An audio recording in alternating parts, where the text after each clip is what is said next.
But first, the Foreign Minister has been at the UN General Assembly meeting in New York, where she gave a speech calling for a ceasefire in the Middle East, declaring the world cannot afford Lebanon to become another Gaza.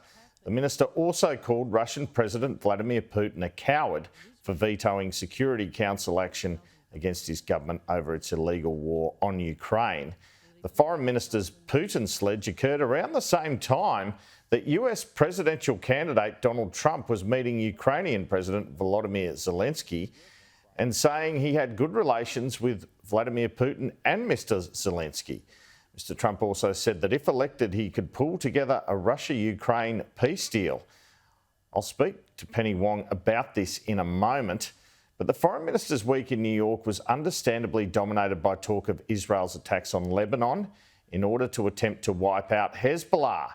Overnight, Hezbollah confirmed the Israeli killing of its leader Hassan Nasrallah, who Benjamin Netanyahu called not a terrorist, but the terrorist.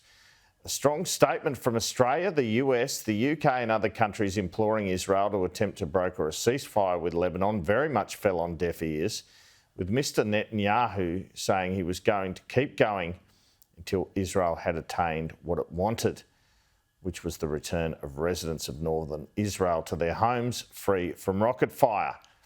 Here are some of my exchanges with the Foreign Minister. What is the end game to this conflict, including in Gaza, to the Israeli government, do you think?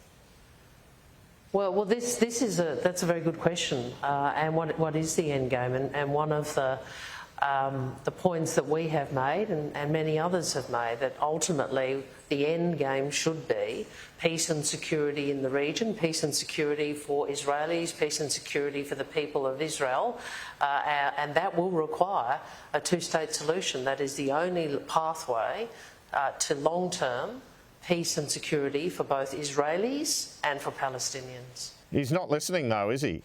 No matter how many times you and even the US says it.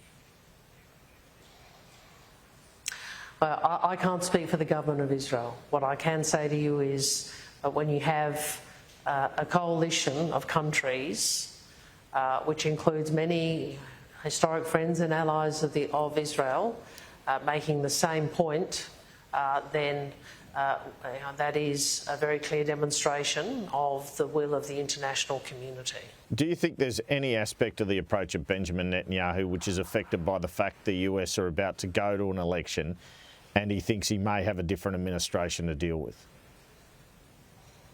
You'll have to ask Prime Minister Netanyahu that.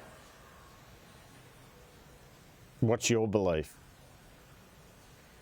Well, that's an opinion that I think I'll leave to you and other commentators.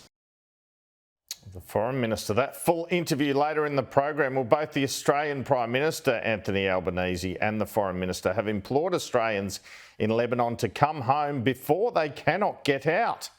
The government isn't keen on risking the lives of servicemen and women to get people out of a dangerous situation when those people have the option to leave now.